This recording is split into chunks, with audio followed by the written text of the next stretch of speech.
coffee myself, which is risky given that it's 3:30. Could be up late. So hopefully our goal in this is to kind of provide you with as much info as we can in this sort of hour slot. We're not going to go through everything because over the next week or two we'll send out a couple of short videos to just walk you through how to log on to Mosaic and how to access things on Mosaic if you're a new mentor. So we're just going to sort of go through the main overview points in here and not get into too much of the nitty gritty of Mosaic because some of you won't potentially need that. Okay, so this is the plan. We're going to have a think about our mentor curriculum, where trainees currently are, so where they're going to finish placement A and then come to you for placement B. We'll talk through how we'll communicate with you, what the placement B induction will look like, sort of when it is, and then expectations for placement B, a bit around observing and feedback, and then where you'll record that progress on Mosaic. So first off, there's been changes to the mentor training mandate from the DFE this year. So as you can see from the top bullet point, they've removed the 20-hour mentor training mandate. And part of the DFE compliance is that mentors provide 1.5 hours of support throughout the week, and that essentially contains maybe a couple of observation drop-ins plus the mentor meeting per week. So each week, that's basically what you'll provide your trainee over the course of the placement, is a total of 1.5 hours of support. It might look like more than that if you're liaising with them day to day, but that's the minimum. In terms of the training that we'll provide then, now that the 20 hours has been removed, we'll make sure that you've got, as DFE wording suggests, a sufficient amount of training to go over sort of the key roles and skills, let you know what we're doing on the course in terms of the curriculum content that we cover, and then sort of key things at certain points, such as intensive training and practice weeks. We'll put out some training that will walk you through those at key points throughout the 2 terms. In terms of the funding for those training hours, you can claim back for those hours completed, and the hours completed will be tracked via Mosaic. So you can send the amount of hours to your business manager, and they can put in a claim for that training. So that's sort of the state of play for this year. It'll be a significantly reduced mentor training program in comparison to what we did put out last year for the 20-hour mandate. So hopefully it'll just be the necessary things that you need. Are we recording, Nick? Just wanted to check that we're recording so far. Yeah. Okay. Great. We'll carry on. Okay, just some key dates then for you throughout the placement. So we're currently in the middle of placement B briefing now, which is December. The next training that we've got is a face-to-face one, and this one is just for mentors that are new to the program, and that'll be on Wednesday, the 14th of January. It'll be face-to-face at Ripley, so 3:35 till 4:45. That one will run through our coaching model. Now, if you've mentored with us before, we're not going to go through that on this session because it'll be the same coaching model using the See It, Name It, Do It model, and then using the directory of techniques to support action step setting. We'll run through that in more detail at the January session for anyone who's new to the program. In Spring 1, trainees will complete their SEND research initiative. So as part of the placement, they will do some research into a particular area of SEND as a group and then present on that at Ripley. And then in terms of how our visit structure will work, those of you that have mentored with us before, we used to come and do a face-to-face visit every half term. We've tweaked that because we can see quite a lot of what we need to see through the Mosaic platform. So in QA3, when trainees are teaching less, so they're just getting used to sort of school routines, probably teaching up to 4 or 5 hours, we'll do a remote Teams call with you in Spring 1 just to check in, check Mosaic, check the mentor training, and check on trainee progress. In Spring 2, we'll then do an in-person visit and we'll talk through what that looks like later in the mentor training. That's where we come to your school, we watch the trainee teach with you, and then we watch the feedback conversation that you give to your trainee. And it's a way for us to sort of quality assure the mentoring and make sure that the feedback conversation looks like our coaching model. Day 5, there'll then be a remote visit for primary or in-person dependent on progress. And in Summer 1, secondary subject tutors will come out to schools to see secondary trainees. There is 2 ITAP weeks, and it's going to talk through in a bit more detail. There's ITAP, sorry, should say ITAP 3 and 4. So ITAP 3 and 4, one ITAP 3 in spring and ITAP 4 in summer. There'll be a CAP form, which is our sort of summative assessment, due in Spring 2. The final review, which is their final assessment, will be in summer 2, and then there'll be some curriculum modules that we'll release via Mosaic for you to watch between December and spring 1, and you can watch those in your own time. So I'm aware that looks like quite a lot. It'll hopefully be fairly smooth as the placement progresses, and there's quite a few there that'll just happen as we go through. Laurie, got a hand up. Do you want to mute and ask a question? Hi, yeah. It's just to let any South Cumbria trainees know that the effective feedback conversations on Wednesday the 14th, I will run that from Barrow. So primary or secondary can come along to that one, and then you don't need to travel to Ripley. All right. Yeah, great. Thank you. Okay. Right, we'll move on to the next one. Right, and then Nick's going to talk through where trainees currently are in terms of trainee starting points. Thanks, Matt. Afternoon, everybody. My name's Nick Walmsley. I'm Deputy Director and obviously the secondary side of provision at Ripley ITT. So just a couple of slides. So everything that Matt's just said, we'll kind of unpick various bits of that. I know if you've not mentored with us before, there's lots of new sort of terminology and stuff. As we go through the next 50 minutes or so, we'll unpick some of that for you so that you get that better understanding. My bit is just a couple of slides to talk a little bit about trainee starting points and where they will be when they come to you, and how you will start assessing them. So what underpins the training that we do here on a Friday and the training that they do on placement with yourselves Monday to Thursday is our curriculum. So we write that, we base it on the ITT-ECF, so that's our starting point. And I'll look in a moment at the strands of our curriculum, but just to give you an idea of roughly the kind of 5 different focuses as we move through, we start before they even start on program with us, and we sort of get them ready for training. That's our ready to teach stage, or ready to train to teach rather. And then we move through a kind of learning the basics. So they've done that in the early part of this year when they started with us. And for the rest of their time up until Christmas, they focus really on effective planning and sequencing. So that's been the focus of much of their training so far. Basic delivery, basic classroom management, and then focusing on planning and sequencing. Now they'll move to you to start spring 1, and obviously they come to a new setting, so they'll have to kind of reorientate themselves within a new setting and different schemes of learning and all the rest of it. So we keep them focused on that planning and sequencing whilst they get used to that new setting. Hopefully fairly soon in spring 1, they get to grips with that, and it's at that point that we'll have a conversation with you around reducing the amount of full lesson plans that they do. But we'll come to that in a few weeks' time once they've got settled. From there, as they move through the terms with you, they move on to focusing a bit more on adaptive teaching and increasing engagement, and then right the way through until the end of the summer term. And just a reminder, in that summer term 2, they'll spend a 6-week block with you when they are in school every day. And they should be teaching as far as possible an ECT level timetable, and that's part of the DFE's criteria to try and get them ready for the in September. Now, if you think you'll struggle to get those, what's roughly on a secondary side 18 hours or so per week, just within their subject area, we can have conversations, because that can be a combination of different subjects. They might try a slightly different subject. But we need to at least give them the opportunity to teach those full 18 hours so that as they get to the end of the year, we're getting them fully ready to be ECTs. Matt, I'm not sure I can move slides on here, right? Just to flick on for us. So I mentioned before our curriculum that underpins what we do and also what you do in school. If you've mentored with us before, we haven't changed anything for this year. These are the same 7 curriculum strands that we've had last year and this year. Just give me a moment to just cast your eyes over there.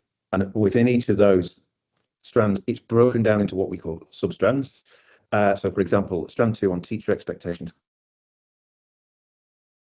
sub-strand within that curriculum strand, and those are the things that they will be assessed against as through the year, right up until final review. And it's only at their final review that we assess them against the teacher standards. So provided they follow our curriculum and make good progress against that, they will teacher standards in July.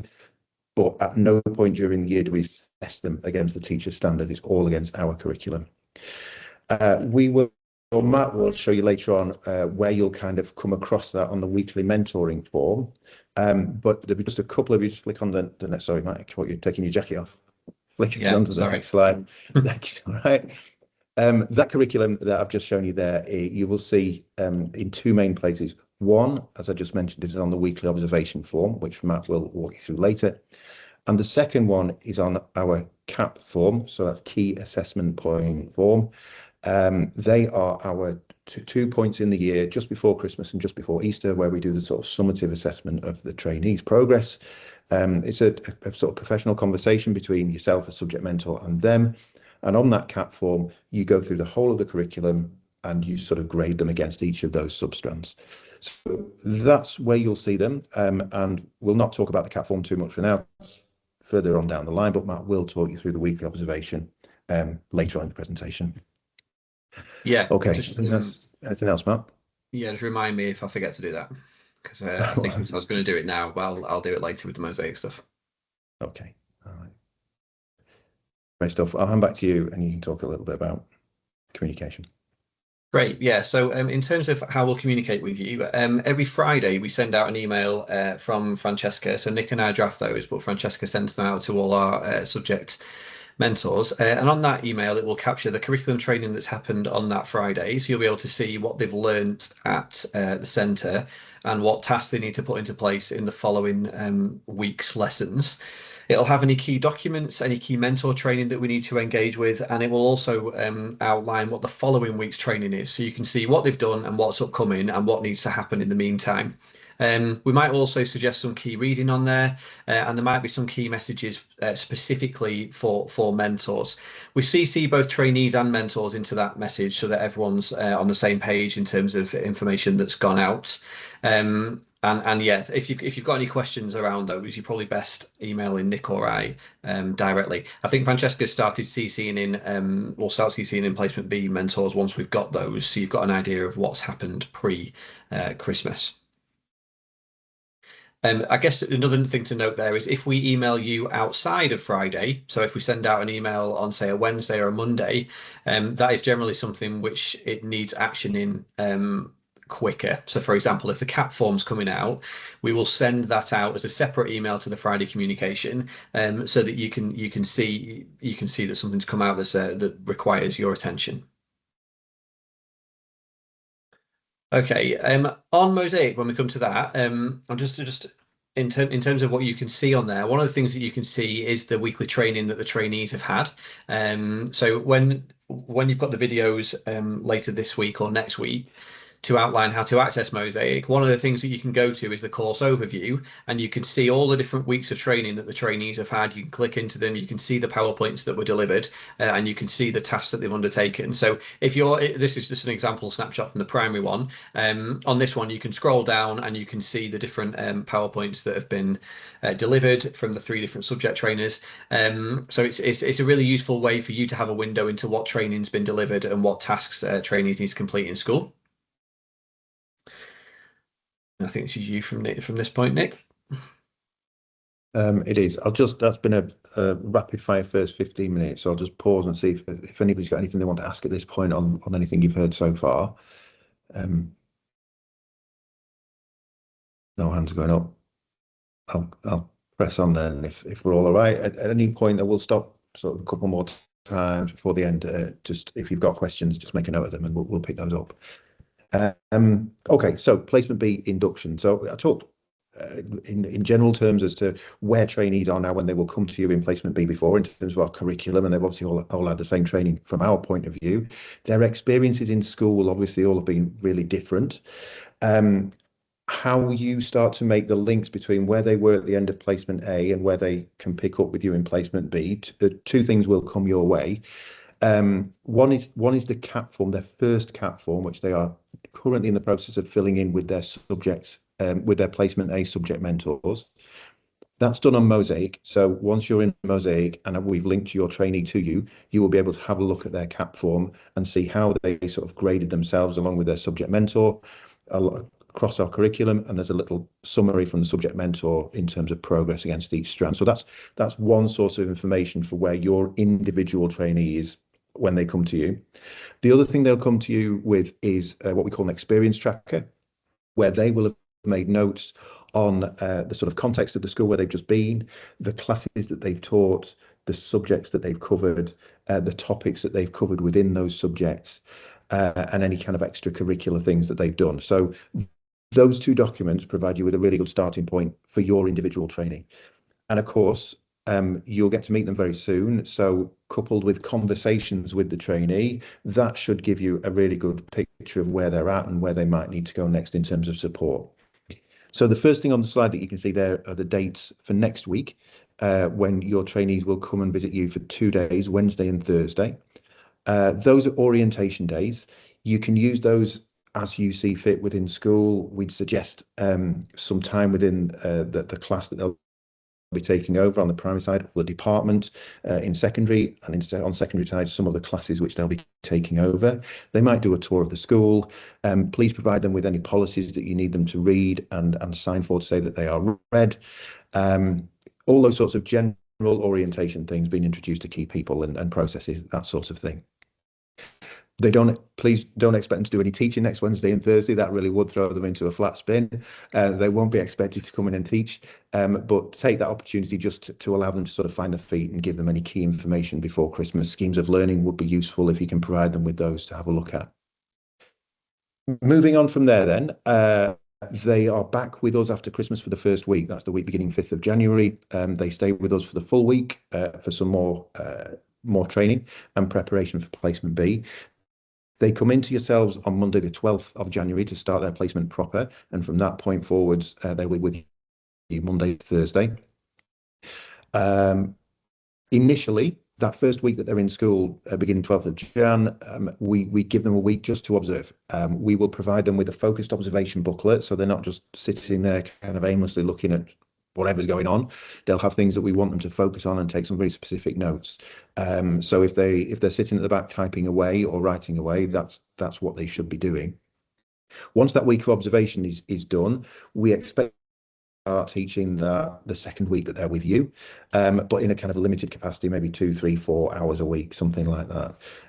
There's a bit of flexibility there. These hours are set out for you in the handbook, which we'll show you later. But there is some flexibility there, just kind of recommendations, and some of it will depend on the kind of levels of confidence of the trainee and how much they feel how quickly they feel they want to progress. We do allow you some professional judgment in that. If you have any questions or doubts as to whether it's the right thing to do to more hours or fewer, then please get in touch with us and we'll have a conversation. We will also send over to you, if we haven't done already, I think we might have done the induction checklist, which I'll show you shortly on the next slide, which is just a summary of things, policies and such like that the trainee should have during their induction period. And as I just mentioned, the handbook that I think, again, we've sent out already gives you a guideline as to how to build up their timetable gradually over time. And that should contain all the information that you need to start, if you wish to start drafting a timetable, just to have a look at how that might happen and how quickly things might progress. So the next slide is just the induction checklist. So we'll send you that. It's just a Word document. The trainee has oversight of that. There's just columns for them to put in dates when these things happened, sort of introduction to various policies or tour of the school or whatever it might be, and they'll keep that on Mosaic, and we'll check that that's done and completed when we do our first teams check-in in team one, into spring one. Sorry. That's the end of my bit for now. So any questions that anybody's got on their kind of placement, the induction to placement B? Okay, Matt, looks like we're all good. I will hand back to you. Yes, yeah, I'm going to roll with that virtual tumbleweed and keep moving. Okay, right, placement B expectations then. As Nick mentioned, in the handbook that we've sent out, if we haven't sent out, it'll be going out over the next week or so. In there is the training plan for the year, which runs from September right the way through till July. And you can see basically each week what the trainees should be doing. So the Friday date will be the date on the left-hand side. Occasionally it'll say week beginning. So, for example, like an ITAP week is Monday to Friday. But the Friday training will be there, and you'll be able to see which week they're on. So, for example, this is the week, this is from last year's handbook, where it says the placement B commences on Monday the 13th of the 1st. So you can see on the 17th of the 1st in this middle column, we've got what they're being trained with, and on the right-hand column, we've got the recommended teaching allocation. So on that first week of 17th of the 1st, you can see that's down as an observation week. And then on the second week of placement, they're building up to around 3 to 4 hours per week, and then 5 to 6. So they quite quickly get up to the allocation that they will have finished placement A with.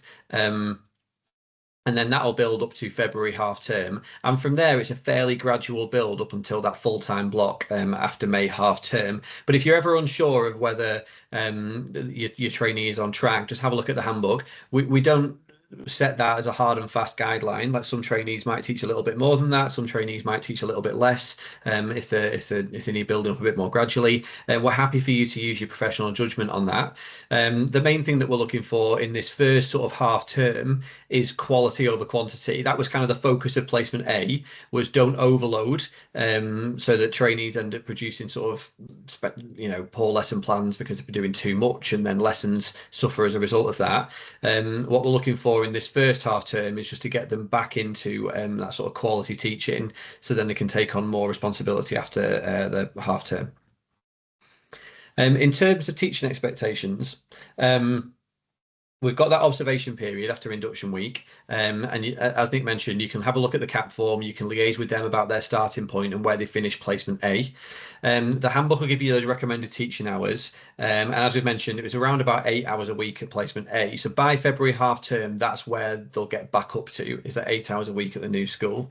And as we mentioned, we've got that final 6 weeks, which is that full ECT timetable, and in that final 6 weeks, there's no Friday training after May half term. So trainees are with you full time, so they can do a full-time ECT time 80% timetable, and that'll, in primary, that might look like they've got sort of 2 PPA slots, like a morning and afternoon. Nick's mentioned the hours for secondary. In terms of requirements of their planning, currently trainees are using our Ripley ITT planning template for all of their lessons because they're teaching a bit more sporadically. They could spend a bit more time on planning. So again, it's that quality over quantity. What we suggest is the first 2 weeks of teaching, when they come to you, is that they continue using that planning template until you're happy that they can move on to maybe a school scheme of work or not producing planning in depth. We sort of suggest that they maybe run with that up until February half term, but if you're confident that they're on track and they know what they're doing a couple of weeks into their teaching, then we're happy for you to move them off that. From that point on, it's just one of those per week, so it can be their observed lesson that they'll load to Mosaic. Okay, in terms of the mentor requirements, some of the things that we ask from you is that essentially you're the first point of call for the trainees requirement. We don't see them Monday to Thursday, so we are reliant upon the school and the mentor knowing what's been covered in the Friday training and knowing what tasks they need to complete that week so that they can support with that in school. It might well be that they need some support with planning. They're not going to know how to plan from scratch for all the different subjects in year groups, so it might well be that they need some support with that.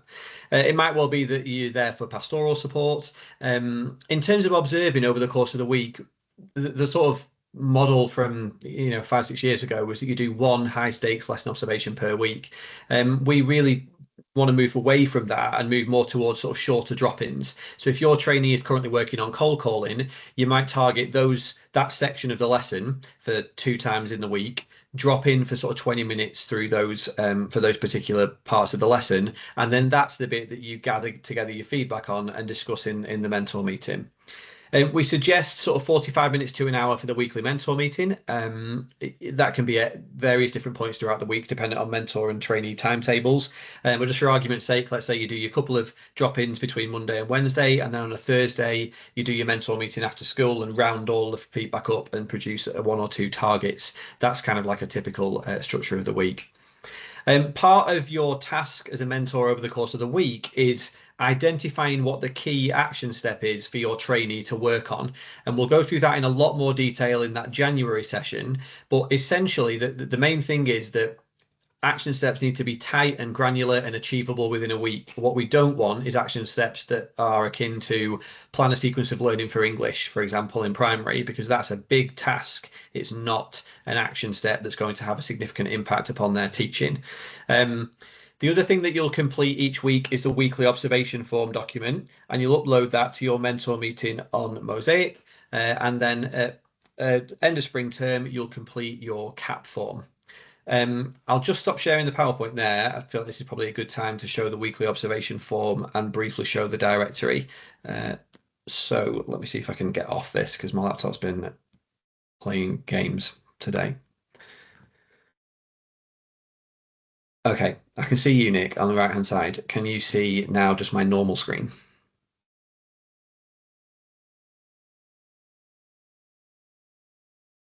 Okay. Right, so this is the weekly observation form. So each week, when you do your couple of drop-ins throughout the week, you will complete this observation form. In this box goes the obvious things of apprentice name, date, school, and observer. In this box here is where you'll note the current action step that they're working on. Now, you might take that when they start with you from their CAP form. So it might be that off the back of that or their last mentor meeting, they've got a couple of targets that are still live. So you can add those into here. So let's say it's use cold calling after think, pair, share, something along those lines. That can be noted in here, and then you can leave some comments on that in this box when you observe throughout the week. So your observer notes throughout the week are collated in this box here, and you'll make specific reference to the action step that's been unpicked at the previous mentor meeting. In this box, you can start to note down any targets that you think you'll add on to this week's mentor meeting. So where's the next gap in practice? And we'll talk through that in a lot more detail in January. And that's basically the main things that you'll fill in. At the bottom part of the form, this is all of our curriculum strands. Now, it looks like a really complex grid, but we don't really ask you to do a lot with this other than highlight a few key things that you see your trainee doing throughout the week. Now, they'll do a lot of this stuff, so you don't have to highlight all of it every week. You can sort of cherry pick the key things that you've seen. Some of the mentors in my tutor group have said they're going to cherry pick around about 10 each week and just note down things that have been seen. You don't have to comment on those boxes, but you can leave a comment if you wish for your trainee to read. And then that's the end of the form. So each of those grey boxes are our curriculum strands. You can highlight any things that you've seen throughout the week, and then there's an optional comment at the bottom. So that's the weekly observation form. That's okay. So if I was a mentor, I typically, when I was a mentor, I typically used to have that up all week just on my desktop, and I could add to it as the week went on. The other thing that I would regularly have up throughout the week was this document. I'm not going to go into this in too much detail because it's the focus of the training session in January for new mentors. But this is our sort of mentor Bible for setting action steps, and it's based on these 3 books which Nick put together, and it gives mentors a guide for setting action steps in the classroom, things that they might see. So teachers overacting when correcting poor behaviour. It gives you the action step you can record on Mosaic, and then there's a hyperlink that gives you a 5-step walkthrough based upon the books at the top, gives you the page numbers, and this helps with action step setting. So in the session in January, we'll go into that in a lot more detail, but basically we suggest 1 target from this and 1 subject-specific target per week to be recorded on Mosaic. Okay, now the next section is to talk about Mosaic and just mention a couple of bits. So I'll come to that in a second before making this full screen. So on Mosaic, the key things that you will do is capture this weekly mentor meeting using the documents that we've just outlined. So the weekly observation form and the directory to set action steps. So I'll just briefly show you what Mosaic looks like if you've not used it before. Again, I won't go in this in too much depth because the videos that Dave's going to send out will walk you through this in more depth, because on here we've probably got mentors that have used this before. So this will be, I'm in the sort of dummy mentor account. So this will be the dashboard that you'll see when you log in. Your trainee will be down here. We've come up with some really original, highly amusing names for our trainees on the right hand side. And you can see currently that they've got a review point that needs completing, and they've got active targets. In the middle, you've also got where your training is. So when we've finished this video, for example, that recording will go into this section. Dave's video will walk you through how to access that. Any files that we want you to access will be in here. That'll again be walked through on the video. So things like directory of techniques, weekly observation forms, handbooks, and so on will all be in this section. And then when you click on your trainee, you can see all of their profile. So you can see files down the left-hand side. You can see current targets that they're working on in the middle. You can see mentor meetings. You can see their targets, and you can see review points in there and the training plan. Now, again, this is a very brief overview because the video that Dave will send out will walk you through each of these bits in a bit more depth and show you where the training session is for setting mentor meetings and targets. It's really straightforward though. Once you've got the hang of this over a week or two, Mosaic becomes a really easy platform for our mentors to use, and it's used across different training providers. So if you've mentored for Cumbria before, they use Mosaic, and it'll hopefully be something which is familiar to you over time as you mentor more. Okay, I'm just going to pause there for a second and ask if there's any questions, because this is the bit that usually throws up some questions around Mosaic. So if anyone's got a question, feel free to unmute or raise a hand.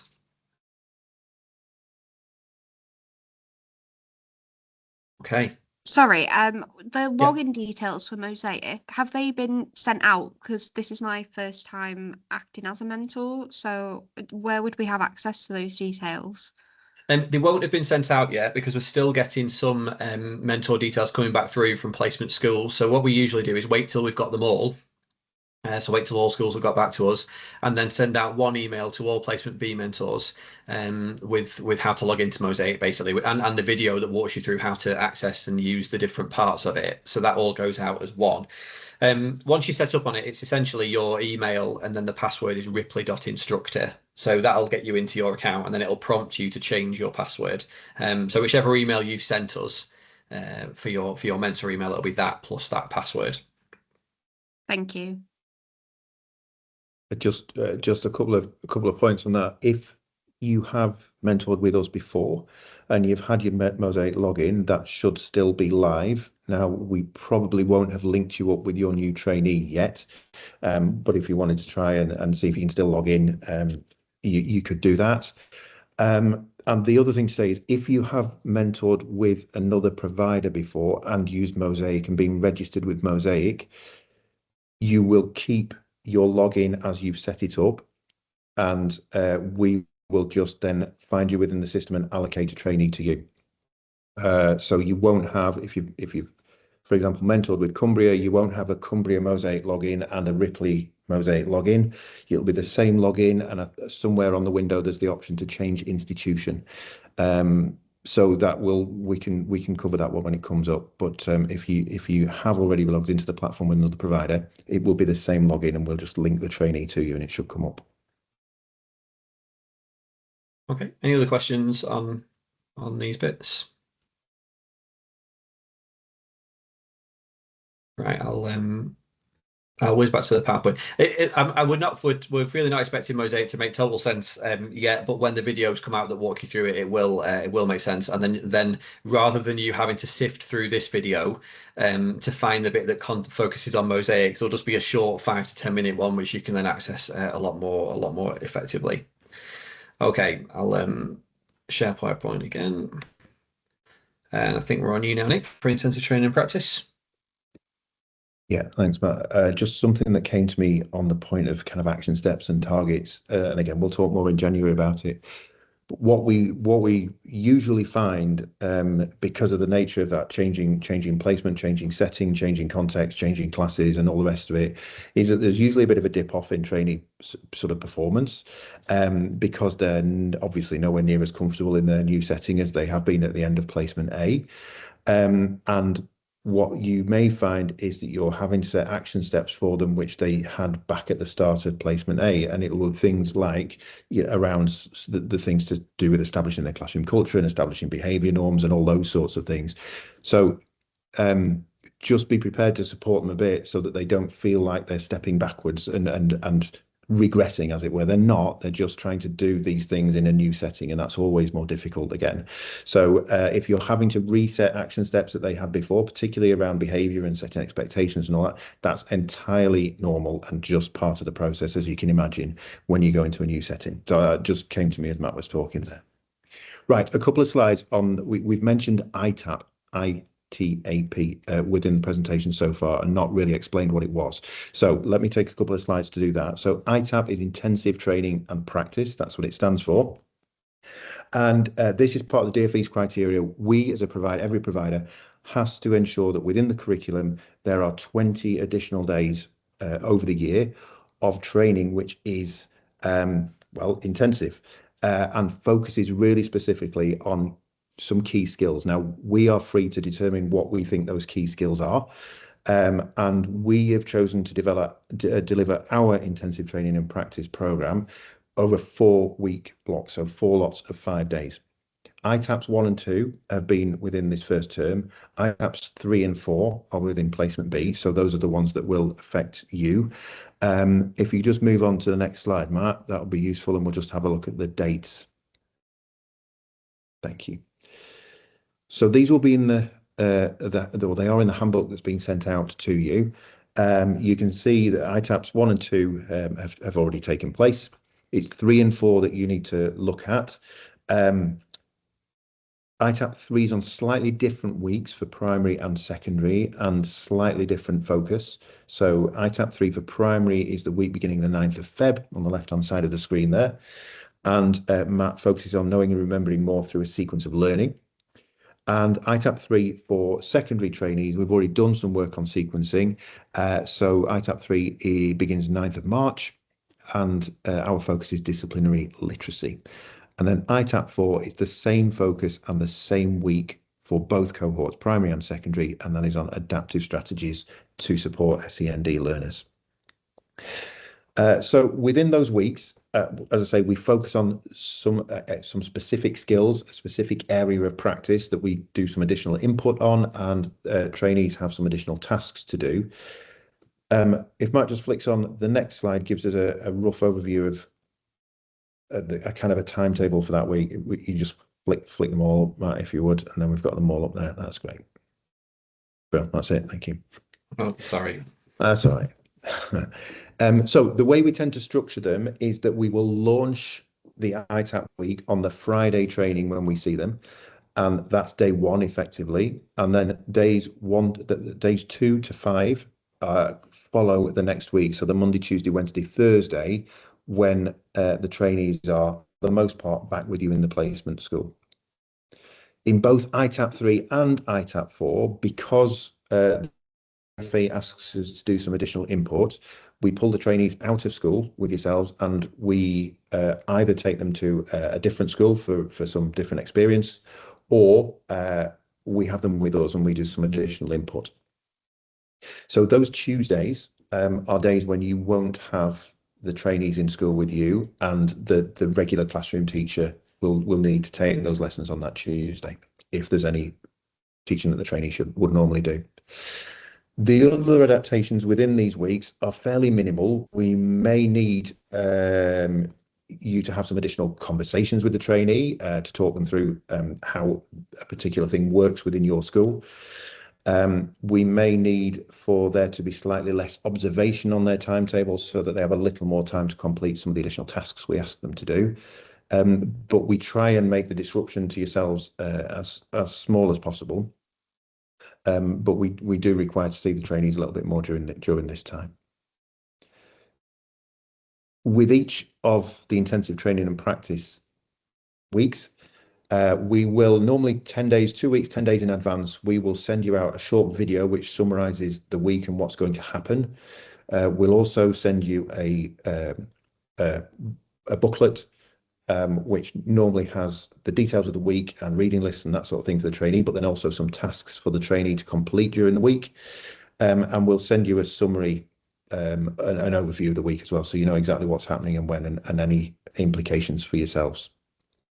So we try and give that in good time so that you have a chance to look through it and ask any questions that you've got. And normally, as I say, it's normally 10 days, 2 weeks in advance of the actual week taking place.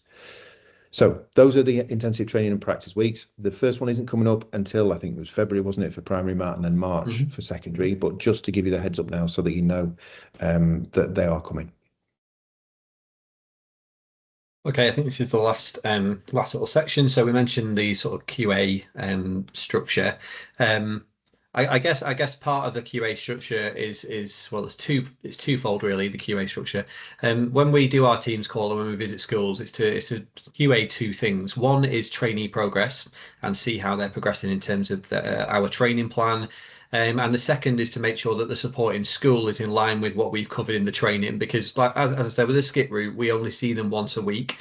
So we are reliant upon mentors keeping up to date with mentor training, making sure that they're supporting trainees in terms of mentor meetings and action step setting. And there's obvious ways for that we can see that remotely. So we will regularly check mosaics, make sure that mentor meetings are being completed.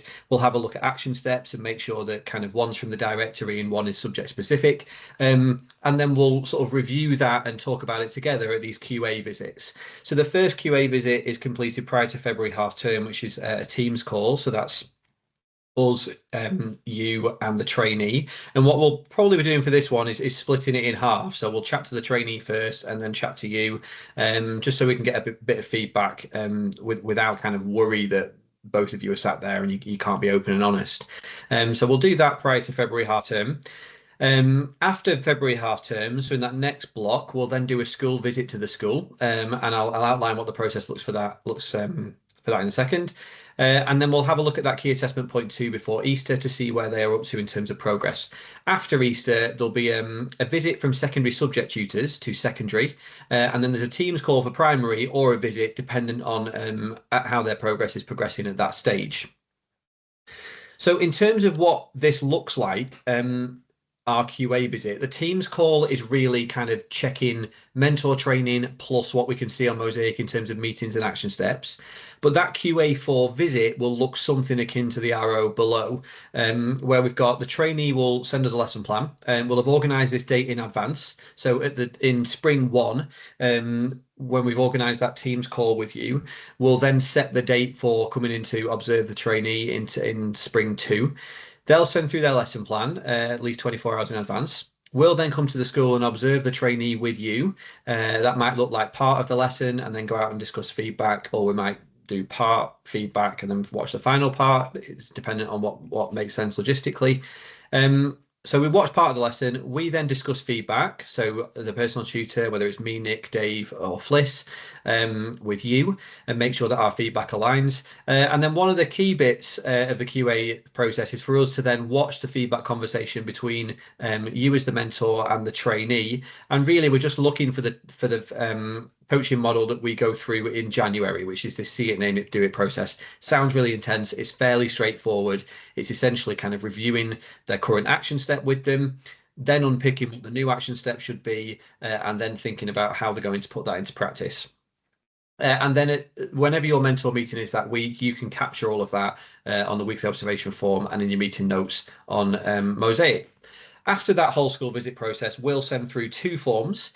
One is an overview form that with our lesson notes and then any actions for the trainee to complete on Mosaic. And we also send through a form to mentors, which just outlines the training that we can see they've completed on Mosaic.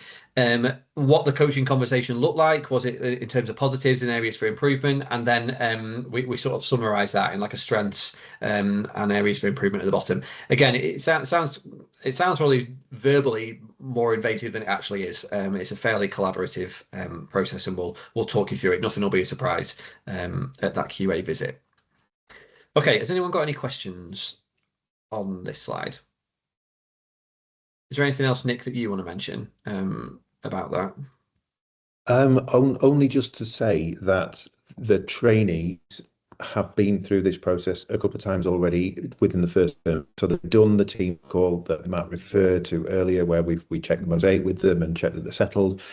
And they are all in the process of going through one of these school visits. So we are currently going out and visiting them in their placement schools and running through the process that's on the screen there that Matt's just described. So they are there to sort of help you process as well. And we tell them that, you know, that we do tell them that you won't necessarily know everything as subject mentors, and nobody's expecting you to. There are elements where the trainee will be the expert because they've been through this process, and so don't be afraid to sort of ask them, how does that work and what happens here. They've been through it already this term and we'll be able to give you some details. We'll usually use the trainee as our point of contact when we're organising these visits. So just ensure that they sort of keep in touch with you so that they can coordinate diaries and things for arranging them. But no, apart from that was all that was all up in mind. Okay, cool. And then in terms of mentor training, again, the walkthrough video that will be sent out will show you where to find this, but it'll be on Mosaic through your dashboard. So when I showed you the dashboard before, there's a My Training tab.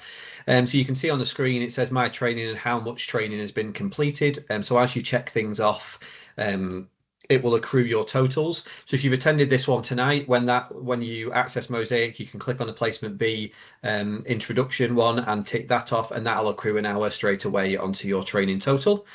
Any sort of key messages will be on there as well, but that will all be covered in that walkthrough video that will be sent through once we've had all of our subject mentors confirmed. So we don't send anything out until we've got the full list, so we're not sort of drip feeding emails over the course of the next half term. Okay, I'll just stop there and see if anyone's got any general questions. I'll stop sharing and hopefully come back to the video screen. Right, so yeah, if anyone's got any questions, do feel free to unmute or raise a hand, and Nick and I will do our best. Samara, have you got a question? Yeah, I know you mentioned that we haven't been sent details for Mosaic yet. Do you know what date that will be, though, that we can access the portal? Well, the plan was this week, and then we sort of thought, right, well, we'll wait till next week because we're still waiting for quite a few emails to come back for subject mentors. So the plan will be next week. Our main aim is that you've got plenty of time before Christmas to have a look around on Mosaic and have a look at your trainees cap form and so on, so that you've got an idea of who's coming to you in January. So yeah, you can't break Mosaic, so you'll be able to just have a look around. But yeah, the plan currently is next week with that walkthrough video. And yeah, we'll let you know as soon as possible. Thank you. Grace? Sorry, my question is a bit of a logistical one about timetabling. Because as I've said, I've never acted as a mentor before. Would it be advisable then to not timetable them any Friday days, but then how is that going to work when they're here for 6 weeks? Or should you make Friday sort of the freer day when building up to those 18 hours? Does that make sense? Yeah. Are you secondary, Grace, or primary? Secondary. Yeah. So obviously for the majority of the placement, they won't be in on the Friday. Right. However, when they come back after that May half term, they will inevitably have to take on some new classes. So it's always there's probably always some shared classes in there. Don't worry about having to put shared classes on the timetable. So it might be that they could see the class on a Monday and Tuesday, and initially they can't teach them on the Friday, but when they're in for that final block, they can take on that extra hour. Does that make sense? Yeah, that's fine. Yeah. So yeah, in an ideal world, you sort of keep the Friday as light as possible so that they're not missing too much. But by the time you're having to teach 18 hours, inevitably they have to have some. So don't worry about shared classes. Obviously, if we can minimize that, but it is just a little bit messy at times. Is there a requirement for them to have like year 11 experience at secondary, or is it okay to be mostly Key Stage 3 with a tiny bit of Key Stage 4? So given that it's placement B, so placement A, we're pretty happy if it's just Key Stage 3. If they can get some Key Stage 4, then great. But really on placement B, they do need that Key Stage 4 experience so that they've got the whole run across the age range. Understandably, year 11 schools want to keep a tight hold of those year 11s for obvious reasons. There are some opportunities sometimes where schools do allow trainees to take year 11s. I have to say they're probably few and far between in terms of them having sole ownership of the class. That's very rare. Mm-hmm. But what some schools do is arrange for some sort of team teaching, certainly some observation of the year 11 class. And team teaching with the year 11 class. Some subjects, so languages, for example, trainees are often used to take pupils out for practice around sort of oral exams and that sort of thing. It might be, some small group intervention. So so year 10, yes, definitely, please, for the Key Stage 4 experience. Year 11, if possible, and kind of be creative around the ways that you can do that. Okay, thank you very much. Yeah, that's great. Thank you.